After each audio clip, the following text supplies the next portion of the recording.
discussion at the moment regarding scholar transport. We know that education is a key priority countrywide, and as the Premier has alluded to, it is one of the focus areas as well for the current administration. Just before the break, we discussed some goings on regarding a private entity that was supplying transportation for the province. Children in far-flung villages also needing to transport or to get transportation to schools. So that was a key priority area. We are joined by the MEC for Safety Liaison as well as Transport, MEC Tigana, I should say. MEC, I'm going to ask you, it's a Mrs. MEC. I do apologize for that. It's a lady. MEC Tigana, if you may address us and speak to us also regarding that issue there. Thank you, Ayanda. I think Premier uyanzile kakuhle preamble for the benefit of umuntu ebebuza nami ndicela ukuphendula ngesixhosa for them to understand. One, ukuthuthwa kwabantwana is the responsibility of the Department of Transport ngokusubsidize abantwana. Xa ke kune challenges urhulumente review indlela ekuthuthwa ngayo. Yilento ke sifuna ukuqinisekisa into kokuba abantwana ngoJanuary kuzawuqiniseka into kokuba mabaye esikolweni bencediswa njengoba iyicommitment yokuncedisana nabo. Kuyinyaniso ukuba ikhampani yona izawuzisolve ingxaki zayo singangenanga ndawo, kodwa sifuna ukuqinisekisa into yokuba abantu abathutha abantwana ngexesha loba kubhalwa sawucengana nekhampani ibabhatala kuba akuphelanga term yomsebenzi ukusukela ngoku kuya ngoDisemba. I-contract yona ibiphela ngoDisemba. Urhulumente unoxanduva ke lokuqinisekisa into yokuba abantwana bayanjani na esikolweni ngoJanuary. Ndiyabulela. Enkosi mama. Thank you very much for that, MEC. Just clarifying and reiterating what the Premier had alluded to before the break, that there is a certainty that the children will receive the transportation. It is the nature of business that contracts do come to an end, and when needs be, they will look into any allegations of wrongdoing with regard to that particular procedure and procurement process. I'm now going to go to table number 6. I think this will bring in the finance MEC in the province. Table number 6, it's Fadi Sydney, wanting to speak about the infrastructure budget for the municipality and whether or not it exceeds their revenue. So it's table number 6, if we can get a microphone there. Good morning to you, sir. Welcome. Thank you, Ayanda. Minister Kokda says that we must do more with less. The challenge is that the infrastructure budget cannot be contained in the municipality budgets because we are dealing with indigent communities. The question is that, Xasa, how can the Eastern Cape government facilitate the funding of infrastructure or the assistance by the national government rather than municipality doing on their own revenue, which is non-existent? Thank you. Thank you so very much. MEC Somyo, perhaps you can take that one. Well, thank you very much for the question.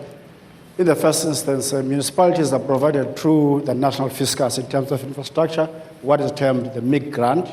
That MIG grant is purely for infrastructure at the municipal level. It ought to be managed as such, it ought to be planned as such, it ought to be effected as such. Secondly, municipalities, to their own finances, they are supposed to provide what they could in terms of extension of those basic infrastructure programs, because municipalities make people to pay. They pay for services like Nkunkuma, and that should be plowed back to the communities as such. They must leave away this thing of taking money, which is supposed to be somewhat settled for those specific services. In line with integrated development planning processes, they must ensure that their infrastructure is planned appropriately and they provide appropriate finances for that. Thank you so very much. We're going to go to table number 12, who's raising the issue of women in the agricultural space. I think it's worth acknowledging as well the Deputy Minister in the Department of Water and Sanitation. I know there's a parallel function that is running throughout the course of the time we've been here. I've been seeing posters of this, women in agriculture, women in water, women in sanitation. I know that there is a conference that's running there, so there's a specific focus on bringing women in this particular industry when it comes to water and sanitation. So I think it ties in quite nicely with the question of women in agriculture and rising prices. Ndizawucela uthetha ngesiXhosa kuba ndisuka ezilalini. Thetha mama sizawutolik. Ndisuka kuward Women in Agriculture and Rural Development. Umbuzo wam uhamba nokunyuka kwamaxabiso okutya. Ndisoloko ndibukela ke eTVini uShoprite esithi uncedisana nokunyuka kwamaxabiso okutya usubsidize isonka ne cooking oil. But phaya ezilalini asiphili ngesonka. Yiyo lento ufumanisa uba impilo yethu ayikho ntle. Into ke ngoku endikhathazayo yintoba icebo liyintoni. Ngoba mna ndicinga intoba lento yokunyuka kwamaxabiso okutya ilele kulento yokuba singasakwazi ncam ukulima phaya emakhaya. Ndicinge intoba into ehamba nalento mhlawumbi kukuba endaweni yoba thina phaya ezilalini sibiyelwe amasimi sisuke sakhelwe i-RDP houses.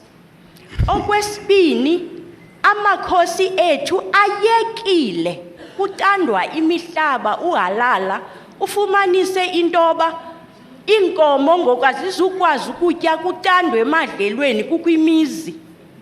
Okwesithathu imfundo tata uMakhuphula andiqinisekanga uba inaso isiseko solimo. Umzekelo kwesa sikolo ubugqiba usenza pha usivule eJazz Farm akulinywanga kodwa kubiyiwe kukho negate. Uthi ke utata weStats SA xa ithetha ngenye imini eTVini athi sinako ukuwenza amathuba emisebenzi. Into nayo imfundo yethu naseziyunivesithi ayinazo izikills ezifundwayo. Enkosi.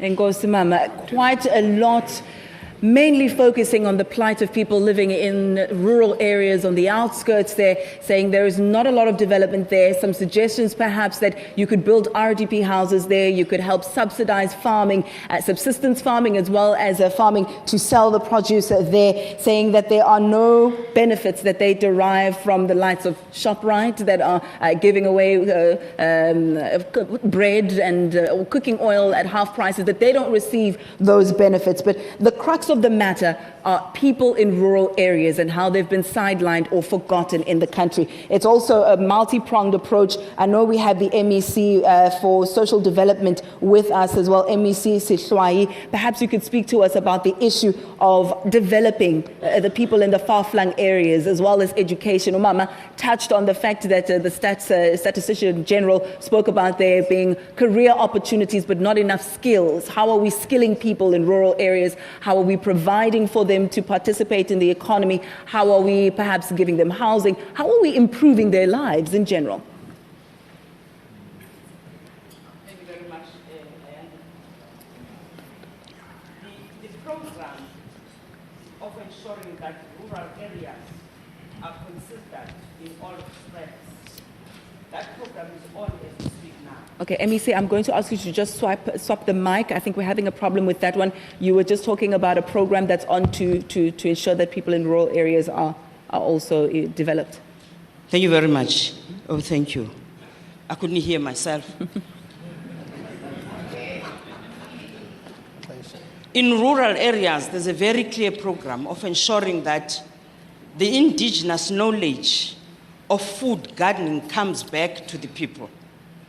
It is our understanding that previously our people did not have money, did not have employment, but they were able to survive in the land as an asset. And that program is on as we speak now. Many awards have been won this year in terms of that particular program. There's a very clear partnership between the Department of Agriculture, Social Development, and the Department of Education to ensure that school children at schools are able to be skilled on how they should utilize the piece of land in the school yards. And we believe that program is going to be sustainable for as long as they're given necessary skills. Amongst others, to be able to analyze the texture of the soil so that you are not using soil for potatoes, which is soil for spinach. And in that particular process, we're transferring those skills. And the rural development is up in speed with the social development and Department of Education. Thank you so very much. Let's bring in MEC Xasa. You've been quiet for a while, but I think this speaks particularly to your particular sector as Cooperative Governance and Traditional Affairs. Umama Wasewadi also touched on the role of traditional leaders, saying that they've abandoned their posts. What do you say? Oh, thanks, Ayanda. I think it's a matter that we are attending to. The fact that we have got the Department of Land Affairs and Rural Development, as well as traditional leaders and ourselves. We want to come into that space because we can sense that there's a lot of land grabbing, especially around rural towns in the province. So we want to focus on that. Thanks. MEC Sauls-August, let me bring you in the issue of possibly building RDP houses in the rural areas. It's a two-pronged approach, that question, and also something that I see here in front of me, the Eastern Cape today, I believe it's a community newspaper, speaking about trouble in Cambridge location, that the houses that were built are falling apart. So speak to us about the prospect of building those RDP houses in rural areas and also making sure that they're of high quality so we don't see a situation that we're seeing or reading about here in Cambridge. Thank you so much. Already the department for the last 2 years have focused extensively on our rural areas and areas that have benefited to date.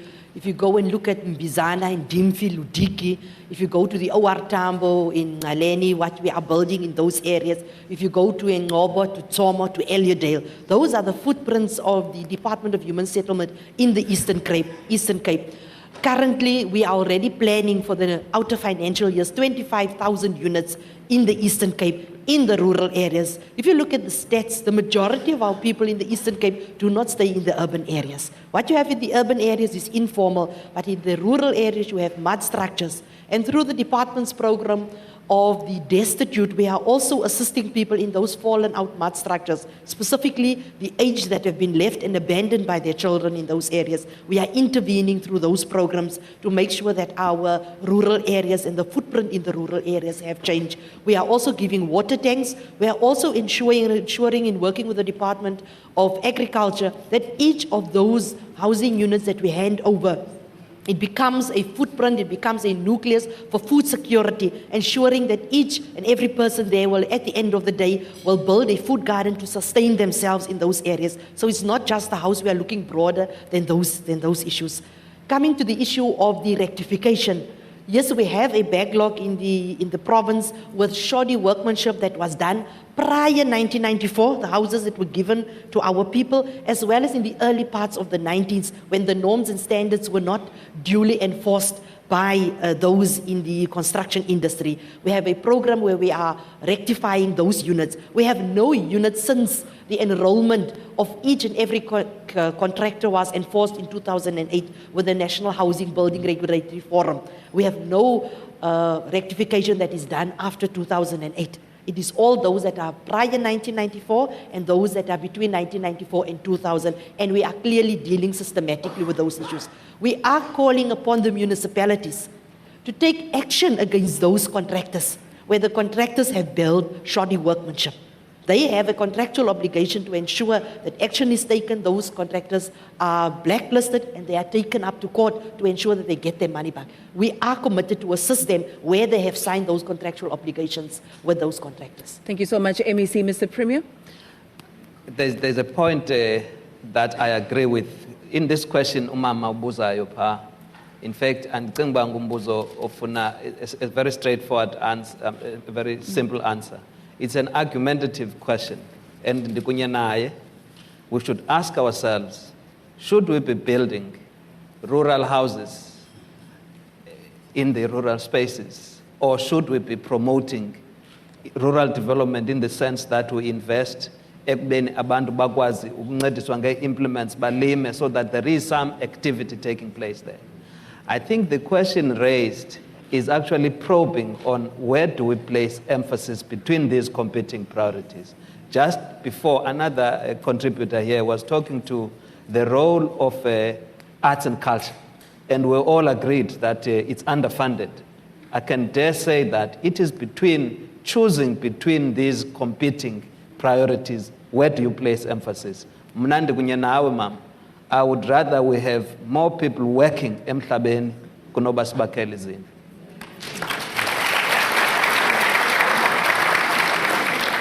Let's go to table number 4. Table number 4, Siyabulela Lucas, wanting to know about the plight of disabled people in South Africa and the role that the province is playing to ensure that they are well catered for in this particular province.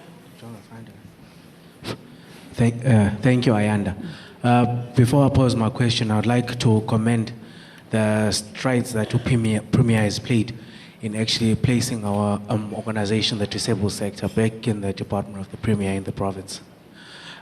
Firstly, Premier, actually, it's a question I actually posed to you, but it's a cross-cutting question to all the department. As we're marking the month of people with disability today, 3rd November till 3rd of December, outside of this period, what would be the plans of mainstreaming people with disability in the key focus areas of education, employment, business opportunities, and actually transport? Thank you, sir. Thank you very much for that. Mr. Premier, would you like to respond? Certainly I will. Thank you for the acknowledgement. We did make we took the decision that we must bring this function under the auspices of the Office of the Premier for the simple reason of facilitating that cross-cutting coordination amongst other departments. Because where in the past it would have been placed in one ministry, the tendency is for ministries to look at each other and see that we can't be accountable to another ministry as another ministry. So we sought to just create that sense that let it be placed where there's going to be authority to make sure that those programs are observed across. It is something that we are completing the institutional mechanism for that, and that the programs we are going to be coordinating from the center to ensure that people with disability are appropriately recognized across in terms of employment, across in terms of areas of interest, access, for instance, one of the things. So it is something that we are working on, of course, working with the sector. And to give credit where it's due, they might not be able to see from home, but we do have a lady here who's interpreting via sign language. The gentleman who just spoke to us now, visually impaired. There are those among us in wheelchairs who, as you've just alluded to, are completely capable. And all they need are opportunities to contribute meaningfully in the economy. They're differentially able. So you're practicing what you're preaching. I'm seeing people doing sign languages. I'm seeing people who are here. Yeah. So let's give credit where it's due. Let's give credit where it's due. Table number 3, Chief Xolile Ndevu, Your Royal Highness, thank you so very much for joining us. Is it at this table? There we go. Wanting to speak about the mechanisms that the Premier has in order to address this particular sector. Perhaps you'll be liaising with not only the Premier, but the MEC in that area as well. Enkosi mandizibulisele. Umbuzo wami ukulentini into kwenza nokuphucuka komgangatho wokusebenza kwamasipalati sinabo. Ingxaki esinayo thina abantu abazinkosi esihleli nabo bantu abaninzi abangabavoti pha ekuhlaleni. Isinewari yokubona ukungaphucuki komgangatho okuza kwenkonzo. Lonto ibangelwa ngoba sijongile kukungabikho ngaphakathi apha kumasipalati komgangatho wabantu abafanele ukwenza lonto. Uba uzawuya kubonyulwa uzawufumanisa uba sinabonyulwa bethu obonayo into bayasokola ngezakhono zokuba babelapha ngaphakathi ukuze bakwazi ke ukuphehlelela ifuthe lokusinkonzo. Uye again kwaba bazimfundi mani bafundele ukwenza umsebenzi apha ngaphakathi nalapho uthi xa ujonga ufumanisa uba unengxaki yongabikho kwezakhono kwaba ucinga bafana ngabona abafundi lo bazawunceda aba bangabonyulwa. Umbuzo wami ke nangu, uPremier wephondo usincedisa kangakanani ukuphehla ifuthe lokuba la mgangatho uphucuke phaya abantu bethu ababethenjiswe ngoba bazisela inkonzo kubo yenzeke lonto kuba njengoba sihleli noko sinaso isikroko soba ezinkonzo azingoba kufanelekile pha bekungafanelanga ba kule minyaka ngama-20 sisene ndawo ezinabantu abasasela amanzi nenkomo. Bekungafanelanga kweli xesha sikulo senendawo ezinabantu abanengxaki yokungabi nambane. Loo nto ke njengoba sijongile ukuthi iphenjelelwa lifuthe lokuba unabantu apha ngaphakathi abangenazo zakhono zokwenza loo nto. Umbuzo ugqibela unento kwenza ne-infrastructure development. Sivile umongameli welizwe xa wayethetha esithi uzawuhambisa phambili i-infrastructure development kule term. Umbuzo wami ke nguthi, one, sineziseko zobukhosi ekuthiwa zii-traditional councils. Asiboni santya sibonakalisa ukwakhiwa kwazo, ukubonakalisa into yoba kule program kapresident ye-infrastructure development uyayibona ubuyenzeka le nto yoba kuphuculwe umgangatho weziseko zobukhosi, kubekho inqila eziza kwenza into yoba abantu abapha izantsi ezilalini kubekho that particular governance ekulaa ndawo bakuyo esebenza kunye nabo ukuncedisa ekukhangeleni inkonzo, ukuncedisa ekuxoxweni kwamatyala, but ukuncediswa generally kwizinto ezikulaa mgangatho abantu bakuwo. Okokugqibela ke sinezidolophana zincinci apha i-Eastern Cape mos ngakumbi eTranskei. Unoqumbu, unotsolo, Mount Freya, Lusikisiki, Sterkspruit. But xa ujonga i-planning yayo yayenziwe ngabamhlophe ngelaa xesha babesenzela bona indawo zokuhlala. Awuyiboni ke ngoku iprogram ye-replanning. Ungayemthatha njengoba ndithetha, uzawuyibona uba umthatha unida a proper replanning. Unida a town plan apha and you replan umthatha. You must go to Lusikisiki. Xa ufika Lusikisiki uzawufika ubona uba i-planning yaseLusikisiki it needs to be replanned. Ngokwangoku i-flux oyibona apha ngaphakathi iyakuxelela into yoba ibifanele uba ireplaniwe already, so ikwazi ukuncedisa abantu kweli xesha sikulo. Ndiyabulela. Enkosi kakhulu Tata, thank you so very much for that. A number of issues have been raised, and once again, as with previous questions, it's a multi-pronged approach. A question regarding poor performance in municipalities and how those who are tasked with doing certain roles and responsibilities are failing at that, and even the learned and the educated, upon which those who are uneducated are looking on, they're failing to do their tasks and their roles and responsibilities. How are you going to deal with the issue of poor performing municipalities? One, and also the issue of 20 years in our democracy, we still have no infrastructure in some areas where people have to drink water alongside their cows in the streams or in the rivers, and they're tackling the issue of having no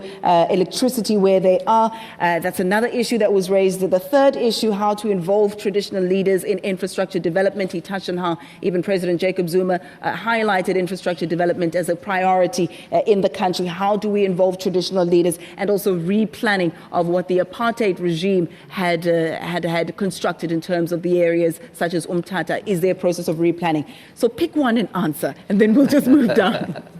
I was going to say that on the 12th of this month, we'll be bringing our municipalities together, launching the Back to Basics campaign, following an investigation that has been done into each of the municipalities. What are the strengths, what are the weaknesses of each of the municipalities? We will be tabling, well, of course, Cooperative taking the lead in that, a program to attend to each of the ailments in each of the municipalities. The question of skills that are available to the municipalities is an issue to the extent that between the districts as well as the category B municipalities, one of the things we have sought to institutionalize is sharing of resources, particularly scarce resources, technical skills, for instance, engineers, the different sorts of engineers we need to have to help a municipality fully undertake its responsibility. It's not easily available for some of the municipalities. Working with national departments, sifuna uba district municipalities, zibe hubs of locating particular skills that can be shared by municipalities in a vicinity. On the 12th, we'll be talking to that in detail. Just on the issue of infrastructure, it's between what you can do at what time. Certainly, there is an aggressive national infrastructure program, which as the province, we are very much part of that. The Umzimvubu is but one of such projects. The N2 road going into KwaZulu-Natal is part of that, included as well as on the western side, the linkages between Northern Cape and the Eastern Cape. Our infrastructure, the SIP3, focuses exactly on the projects in that respect. Bendiza Goti, where we need to have a conversation is how do we share available resources, even infrastructure that is available. The tendency is that we want to continue developing not in an integrated fashion. With respect to local government, one of the things that have been made is that the institution of traditional leadership must be participants in the municipality. Now, Masipala, they are busy building community halls there. Why is it not that those facilities, we use them for purposes even of strengthening governance in the rural locality? We tend to want to develop separately than developing in an integrated way. I would rather we have a discussion on that matter to see how we can, because we're looking at resources that come from the same taxpayer, we can better utilize them, I think. I can just stop there. Will you stop there? All right. Perhaps this will be one for the finance and economic development sphere. The replanning of some of the areas, such as Umtata. Is there any decision to look at that and perhaps shift things around with the purposes of impacting the economy? Well, currently there's a broad plan of looking into development in small towns. And that development is taking into consideration matters of planning, matters of infrastructure, basic infrastructure, and as well matters that relate to governing the space overall. Meaning, therefore, we are going to ensure that in terms of the infrastructural development link, there is a capability to ensure that the spaces which are in existence in each small town is utilized appropriately. Specifically with Umtata, both from the economic and finance position, you know, once you ensure that there's stable governance, all other things flow. With less, all other things fall apart. We are getting into those critical areas to ensure that we support municipalities together with the MEC for Cooperative, which are of a critical backbone on the growth of the economy of the province, mainly in the eastern part of the province, where we are more worried. Along the N2 road, you would see the overpopulation of the towns through the streets packing, and as well the flocking in of the business space at times with unintended parameters in terms of the business content. We are working together with such municipalities to ensure that at least we depermeate that space and ensure that the periphery of those small towns is more occupied by some kind of a planned and appropriate areas of occupation. Those are the instances that we're somewhat doing. The team from Treasury has already gone to KSD, Umtata, and we're sending in both resource teams in terms of capacity and skill, in terms of managing together with them, and rethink the actual permeation of the space in general. MEC Sauls-August, let me bring you into the equation now, referring once again to the District Health Barometer that reports for 2013-2014 that states that deprivation is worst in the former homeland areas. The issue that the gentleman had raised about human beings have to drink from the same stream as their livestock, their cows and other animals. I have in this report there saying that the highest number of child deaths due to diarrhea occurred in 4 Eastern Cape districts, OR Tambo, Chris Hani, the Alfred and Zoe area, and Amatole as well. What are we doing to ensure there's running water and taps in your homelands, or at least the rural areas? Well, the Department of Human Settlement is working with municipalities because that is the basic services that is to be rolled out by each municipality in its areas to ensure that we adhere to the issue of clean water and accessibility of clean water in those municipalities. From the Department of Human Settlements, where we are providing new housing units, we are ensuring in the rural areas where the challenge of bulk infrastructure is still very huge. People are staying in far-flung areas. They are not near to the setup of the sanitation of the municipalities. We are ensuring that by giving them the water harvesting tanks, that at least they have access to water on that basis. Also ensuring the lack of sanitation with respect to the VIPs is rolled out in your rural areas. They are sometimes 100, 200 kilometers from your nearest towns. Ensuring that the basic services are met in that regard. Also ensuring that we deal with the issue of the Millennium Goals that have been set in that. But working with municipalities, that is the primary function of making sure that basic services are ensured in those communities. Obviously, it's an ongoing issue, and they have their own programs where we are integrating with them to ensuring where we upgrade a community, at least you have those basic services that is in there up until such time that through the EIAs, the upgrading of the water pumps, the upgrading of the sanitation in the municipality, the small time nearest to them are upgraded to roll out those services over a period of time. Mr. Premier, perhaps if I could bring you in, and I know you also have something to say, MEC, but I just wanted to find out how healthy is the health sector in the province. I know in 2013, in September, the Eastern Cape Crisis Action Coalition released a report that left that particular sector wanting. The health minister, Dr. Masualle, had to intervene. There were a number of measures that were put in place to correct the situation. How far is the process at the moment? Well, I can say that we have, in the period, concentrated in ensuring that healthcare delivery is effective and that it meets the expected norms as well as the criteria. There are issues, cleanliness, availability of drugs, and ensuring that our facilities are properly equipped, including ensuring that we improve response times during emergencies, etc.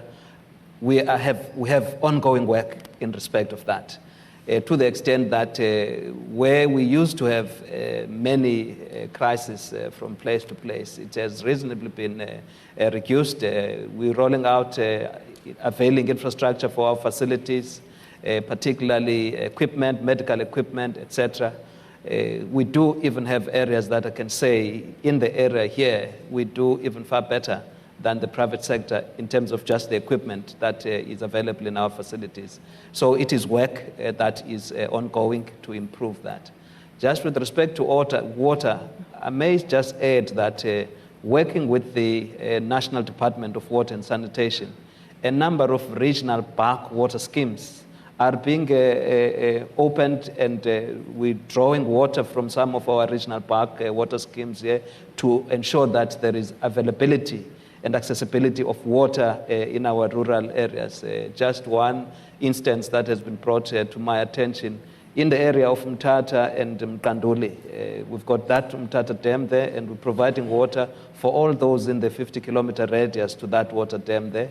But in one of the villages, there are people who are just protesting, blocking the construction of the pipeline that must go through there because they want to be paid because we're going to dig their land. I think it is things like this that where there is need to be aggressive in providing service delivery, and then you have got to deal with these questions where communities can at times be an obstacle to their own development. But it's something that we're working on to ensure that we do not delay people accessing much needed water services and clean water. All right, MEC Somyo, I know you wanted to add on that. Please do. Exactly what the Premier has said. At the area Zimbani there, the pipeline is running through those villages. People are protesting on the basis that they have claims which are long-standing in terms of the land in the area. So traditional leaders would assist us in terms of those kind of interventions. You'll find out that in the Transkei, a number of small towns are bedeviled by that kind of occurrence, that the entire town is under claims as we speak, and development becomes very hard. Even planning itself becomes very, very hard. So the impediment in terms of development is on the land claims as we speak in a number of those small towns in the Transkei. All right, thank you very much for that. Now, We are fast running out of time. I think there's less than 5 minutes left of this particular broadcast. Let's see if we can get one or two more questions in. This makes it very difficult for me because I don't have a table number, but it's a Mr. or Miss LG Lungani from Health OR Tambo District wanting to speak about the intervention and the strategies towards curbing the deaths of the initiates at OR Tambo District. To be specific, I don't know if that rings a bell. That's you, okay. Thank you very much. Ndibulisile nje kwisithwala nto ezikhona apha endlini. Umbuzo wam kodwa ndicela nje ndenze nje into ebu-background or a brief report. A quick one, please. Yes, uGotye osuka OR Tambo, o-coordinator i-circumcision and initiation kula district. Last season, we had 7,076 initiates there, and out of that, there were 26 deaths. Now, my question is, office ka premier, zithini strategies anazo for ulwaluko, in particular kula district, as well, what are the control measures eziya kwinkosi ezingasebenzi ncam nokujonga amakhwenkwe oluswayo njengoba besuka ke kwi-summit recently. So those are the questions that I want to pose. Thank you. Thank you very much. Just wanting to find out about the partnership between the provincial government and some of the stakeholders in ensuring the safety of young men as they go through the rite of passage. Well, certainly, as the MEC had alluded, we were in Amtata only last week, and we had assembled quite a large body of people who are affected, who have an influence and a role to play in the whole matter to do with the circumcision. We have emerged from that conference with very concise resolutions that we had committed to their implementation. In fact, those who are in that value chain, if I were to use that word, we've got to set our things in place in good time so that there is no akukho lwaluko lwenzekayo elalini naphi kungekho uba inkosi yendawo yazi. Uba ngaba sifumanisa uba kunjalo, such shall have to be dismantled and abo bantwana bahlangulwe out of that, because we've got to deal with the illegality that has crept into the exercise of that custom. It's something we have formed a very strong partnership that we're going to work to see to it that we can avoid the recurrence of such deaths. Let's leave it there. Thank you so very much. Can you believe it? It's time to say goodbye already. I'm absolutely shocked. Lady, gentlemen, thank you so very much for your time. We've enjoyed getting some insight as to some of the past hiccups that have been inherited by this administration, but that are being sorted out as we go into the next 5 years of this particular leadership. I hope you were informed. I know I learned a few things, and there was a lot of these calls. So I had to listen very, very carefully today. I hope you enjoyed it as well. The clicks are very, very fascinating. Love it, love it, love it. Your response on Twitter suggests that you love it as well, so do keep it coming. The conversation continues at Morning Live SABC. The hashtag there, hashtag TNA Biz Brief. Do join us again next time. But from this very vast province, as I mentioned earlier, the second largest in terms of landmass in South Africa. We were speaking to the Premier a little bit earlier, saying that it's a hub for green energy and has been spotted. And it's very, very interesting, especially now that we're dealing with some power outages across the country. That the Eastern Cape could be our potential savior. A lot of wind energy, as you can imagine, that can be garnered and harnessed here in this province. We'll have to leave that conversation for another day. As we say, sharp, sharp, etara from East London. Leanne, it's back to you in studio.